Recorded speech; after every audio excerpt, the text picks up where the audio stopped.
পৃথিবীতে বিভিন্ন প্রজাতির প্রাণী দেখতে পাওয়া যায় এবং এই সকল প্রাণীদের জীবনযাপন করার ধরন একদমই আলাদা ধরনের হয়, যেটা আমরা হয়তো কল্পনাও করতে পারি না। এই এত বড় প্রাণী রাজ্যে নিজেদের টিকিয়ে রাখতে এবং বিপদের মোকাবিলা করতে প্রত্যেক প্রজাতির প্রাণীর মধ্যেই কিছু না কিছু বিশেষত্ব অবশ্যই লক্ষ্য করা যায় এবং অনেক সময় তাদের বিভিন্ন আচার আচরণ এমন অদ্ভুত ধরনের হয় যেটা আমরা আমাদের বুদ্ধি যুক্তি দিয়েও বুঝতে পারি না। যেমন ধরুন, এক্ষেত্রে যদি আমরা হাতিদের কথা বলি, তাহলে হাতিরা সবসময় দলবদ্ধভাবে থাকে, কখনো কোনো হাতিকে একা থাকতে দেখা যায় না এবং এদের দলের মধ্যে একে অপরের সঙ্গে বোঝাপড়া খুব সুন্দর শৃঙ্খলাবদ্ধ হয়। তাই যখন তাদের দলের কোনো সদস্য মারা যায় তখন পুরো দলটি শোক পালন করে থাকে। আবার আপনি জানলে অবাক হবেন যে এমনও প্রাণী আছে যারা নিজেরাই নিজেদের শরীরের অঙ্গ কেটে ফেলে। এইরকমই বিভিন্ন প্রাণীদের কিছু অদ্ভুত আচরণের সাথে আজ আপনাদের পরিচয় করাবো। তাহলে সেই সব প্রাণীদের অদ্ভুত ধরনের আচার আচরণের সম্পর্কে জানতে এবং তাদের জীবন ধারণ সম্পর্কে সেই নিয়ে বিভিন্ন স্টাডিও চলে, যেগুলি থেকে নানান ধরনের আচরণের ব্যাখ্যাও পাওয়া যায়। কিন্তু যেগুলি খুব ছোট প্রাণী, যেমন বিভিন্ন কীটপতঙ্গ, এদের কিছু কিছু কাজকর্ম খুবই আজব ধরনের হয়, যেগুলির কারণ বোঝা মানুষের পক্ষে খুব একটা সম্ভব হয় না। বন্ধুরা, কিছু কিছু কীটপতঙ্গের জন্মই হয় শরীরে বিষ নিয়ে, যারা বেশ ক্ষতিকারক হয়ে থাকে। এখন আমরা বলবো অ্যান্টলায়ন লার্ভা নামের একটি কীটের কথা। শিকারী পিঁপড়েদের কথা নিশ্চয়ই শুনেছেন। এক ধরনের পিঁপড়ের প্রজাতি আছে যারা অন্য কীটপতঙ্গ পোকামাকড় শিকার করে এবং শিকার করার জন্য তারা বিভিন্ন ধরনের ফাঁদ পাতে। সেই রকমই ছোট্ট এই প্রাণীটিকে দেখুন। এটা হলো অ্যান্টলায়ন লার্ভা, যাদের রক্ত ঠান্ডা হয়। এর নামের মধ্যেই লায়ন মানে সিংহ কথাটি রয়েছে, কারণ এদের শিকার করার পদ্ধতি বেশ ভয়ঙ্কর হয়। এরা অন্যান্য কীটপতঙ্গদের শিকার করে। একটি সিংহের মতোই খুব চালাকি করে এরা অন্যান্য কীটপতঙ্গদের ফাঁসায়, তারপর তাদের শিকার করে। এরা বালির মধ্যে গর্ত করে সেখানে লুকিয়ে থাকে এবং যখনই অন্য কোনো কীটপতঙ্গ সেই গর্তে এসে পড়ে তখনই এরা তাকে শিকার করে নেয়।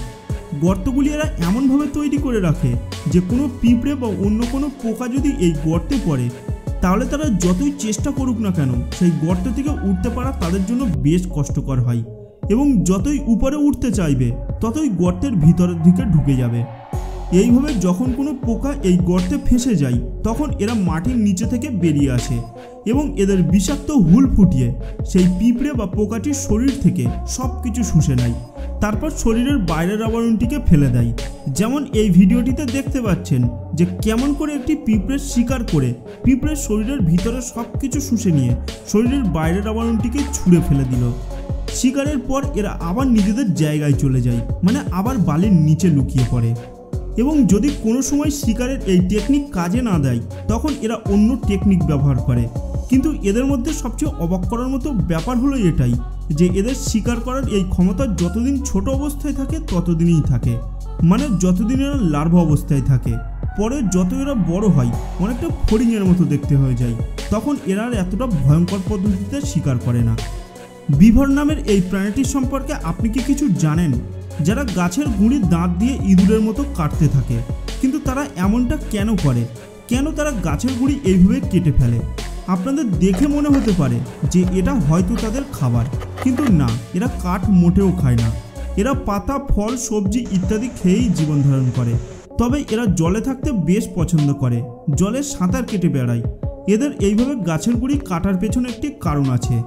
আসলে এই প্রাণীগুলি নদীর উপর সেতু কিংবা বাঁধ তৈরি করার এক অদ্ভুত ট্যালেন্ট নিয়ে জন্মায়। শুনতে অদ্ভুত লাগলেও এটাই সত্য। বিভিন্ন গাছের গুঁড়ির নিচের অংশ এরা একটু একটু করে ইঁদুরের মতো কাটতে থাকে। তারপর যখন সেই গাছগুলি পড়ে যায় তখন সেই পড়ে থাকা গাছের গুঁড়ি বা ডালপালা নিয়ে এরা নদীর উপর জড়ো করে। এইভাবে জড়ো করতে করতে এরা একটা আস্ত বাঁধ বা সেতু বানিয়ে ফেলে। এই বাঁধ তৈরি করতে একটি বিভরের দলের সব সদস্যরাই কাজ করে। কিন্তু এখন যদি আপনাদের মনে প্রশ্ন আসে যে কেন এরা জলাশয়ের উপর বাঁধ তৈরি করে, এদের লাভটা কি? আসলে এরা নদীতে জলের গভীরতা বজায় রাখতেই এরকম করে থাকে, যাতে অন্য কোনো শিকারী প্রাণী তাদের কাছে আসতে না পারে। প্রাণীটি ছোট হলেও এরা এদের বুদ্ধি দিয়ে নদীর উপর আস্ত একটা বাঁধ তৈরি করে ফেলতে পারে, শুধু নিজেদের দাঁতের ব্যবহার করে। বিভরেরা তো নিজেদের সুরক্ষিত রাখতে বাঁধ বানায়। এবার এমন একটি প্রাণীর কথা বলবো যাদেরকে নিজেদের বাঁচিয়ে রাখতে অনেক বড় কিছু করতে হয়, যেটা আপনাদের শুনতে বেশ অদ্ভুত লাগবে। বেঁচে থাকার জন্য এরা অনেক কষ্টকর একটি পদ্ধতির মধ্য দিয়ে যায়। এই ভিডিওটি দেখুন। এই ভিডিওটিতে সদ্য হওয়া একটি পাখিকে শিকার করার জন্য এই কাঁকড়াগুলি একসাথে আক্রমণ করে। পরে এই পাখিটির মা বদলা নেওয়ার জন্য কাঁকড়াগুলিকে আক্রমণ করার জন্য ফাঁদ পেতে রাখে। তারপর সুযোগ পেয়ে মা পাখিটি তার শক্তিশালী ঠোঁট দিয়ে কাঁকড়াটিকে ক্রমাগত ঠোকরাতে থাকে। ঠুকরে এরা ওই কাঁকড়াটির অবস্থা খারাপ করে দেয়। তারপর সেই বিপদ থেকে কাঁকড়াটি বেরিয়ে আসতে পারলেও পা থেকে তার শরীরের লিকুইড বা বিষ ক্রমাগত বেরিয়ে পড়তে থাকে এবং এটি থেকে মুক্তি পাওয়ার জন্য এরা একটি খুবই কষ্টকর পদ্ধতির মধ্যে দিয়ে যায় এবং নিজের পা কেটে বাদ দিয়ে দেয়। আপনারা জানলে অবাক হয়ে যাবেন যে কাঁকড়ারা নিজেদেরকে বাঁচিয়ে রাখার জন্যই এরকম করে থাকে। যখন অন্য কারোর সাথে লড়াই এদের শরীরে ক্ষতের সৃষ্টি হয় তখন এরা সেই অঙ্গটিকেই কেটে বাদ দিয়ে দেয়। কিন্তু কেটে বাদ দিয়ে দিলেও এদের বাদ হয়ে যাওয়া শরীরের অংশটি আবার তৈরি হয়ে যায়। বন্ধুরা, এবার বলবো এমন একটি পতঙ্গের কথা যেটা দেখতে ছোট হলেও একবার কামড়ালে জ্বালা করে সাংঘাতিক। হ্যাঁ, ঠিকই ধরেছেন, বলছি বোলতার কথা। কিন্তু কামড় ছাড়াও এদের একটি বিষয় সম্পর্কে জানলে আপনার বেশ অবাক লাগতে পারে, যেটা আপনারা হয়তো অনেকেই জানেন না। যেমন এদের প্রজনন প্রক্রিয়া। এদের প্রজনন প্রক্রিয়া নির্ভর করে একে অপরকে দেওয়া সিগন্যালের মাধ্যমে। অর্থাৎ একটি পুরুষ এবং একটি রানী বলতে মিলিত হয় একে অপরকে দেওয়া সিগন্যালের মাধ্যমে। এদের এই সিগন্যাল সিস্টেম খুব কাজ দেয়। এক্ষেত্রে প্রজনন মরশুমে একটি রানী বলতা বাতাসে সিগন্যাল ছাড়ে পুরুষদের জন্য এবং সেই সিগন্যাল ধরেই পুরুষ বলতা পৌঁছে যায় রানী বলতার কাছে। রানী বলতারা বাতাসে এই ফেরামন ছড়িয়ে দিয়ে দূরে গিয়ে পুরুষ বলতাদের জন্য অপেক্ষা করতে থাকে এবং পুরুষ বলতারা তাতে আকৃষ্ট হয়ে রানী বলতার কাছে চলে যায়। তারপর মিলন প্রক্রিয়ার পর পুরুষ বলতারা রানী বলতাদের ছেড়ে চলে যায় এবং তারপর ডিম পাড়ার পুরো প্রক্রিয়াটি রানী বলতাদের সঙ্গেই চলে। তবে আপনি কি মৌমাছিদের প্রজনন প্রক্রিয়া সম্পর্কে জানেন? মৌমাছিদের প্রজনন প্রক্রিয়ায় রানী মৌমাছিদের অনেক সময় মৃত্যু ঘটে। আসলে যখন মৌমাছিদের প্রজননের মরশুম আসে তখন পুরুষ মৌমাছিরা একটু আক্রমণাত্মক হয়ে ওঠে। প্রজননের মরশুম এলেই পুরুষ মৌমাছিরা রানী মৌমাছিদের বাসায় পৌঁছে দেয়। কিন্তু সমস্যা হলো পুরুষ মৌমাছিদের তুলনায় রানী মৌমাছিদের সংখ্যা অনেকটাই কম থাকে। তবে একটি রানী মৌমাছির কাছে একটি নয়, একসঙ্গে অনেক পুরুষ মৌমাছির একটি দল যায় এবং যেহেতু পুরুষ মৌমাছিরা এই সময় একটু আক্রমণাত্মক হয়ে থাকে এবং রানী মৌমাছির সংখ্যা কম থাকে, তাই মিলনের জন্য পুরুষ মৌমাছিদের মধ্যে লড়াই চলে এবং একটি রানী মৌমাছির উপর শয়ে পুরুষ মৌমাছি আক্রমণ করে। সেই আক্রমণের ফলেই অনেক সময় রানী মৌমাছির মৃত্যু ঘটে। এবার আপনারা এই ভিডিও ফুটেজটি দেখুন। এই ভিডিও ফুটেজটি দেখে আপনার মনে হতে পারে যে এটি কোনো জলজ উদ্ভিদ।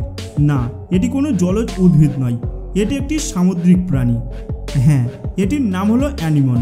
সমুদ্রের তলায় এই ধরনের অনেক প্রাণী থাকে যাদের অনেকটা সামুদ্রিক কোনো গাছের মতো দেখতে লাগে, কিন্তু এরা কোনো গাছ নয়, এরা সামুদ্রিক প্রাণী। এরা সমুদ্রের তলায় মাটির সঙ্গে লেগে থাকে। মাটির সাথে লেগে থাকার কারণে এরা বিপদের আশঙ্কা সঙ্গে সঙ্গে বুঝতে পারে না। যেমন এখানে দেখতে পাচ্ছেন যে এই অ্যামিনামটি বুঝতে না পারার কারণে এই স্টারফিশটি আক্রমণ করতে চলে আসে। এক্ষেত্রে আপনাদের জানিয়ে রাখতে চাই যে স্টারফিশ শিকার করতে নিজেদের সেন্সার অর্গানকে কাজে লাগায়। এখানে যেই স্টারফিশের সেন্সার অর্গানটি অ্যানিমনের উপর লাগে, অমনি অ্যানিমনগুলি মাটি থেকে নিজেদেরকে সরিয়ে নিয়ে অন্য জায়গায় দ্রুত চলে যায় এবং নিজেদের প্রাণ বাঁচানোর চেষ্টা করে। এইভাবেই সমুদ্রের তলায় চলে সামুদ্রিক প্রাণীদের জীবনযাপন। তো বন্ধুরা, আজকের ভিডিওটি এই পর্যন্ত। আজকের এই ভিডিওটি আপনাদের কেমন লাগলো তার নিচে কমেন্ট বক্সে কমেন্ট করে জানাতে ভুলবেন না। আর যদি ভিডিওটি ভালো লাগে ভিডিওটিকে লাইক করার সাথে সাথে নিজের বন্ধুদের সাথেও শেয়ার করে দেবেন। দেখা হবে পরের ভিডিওতে।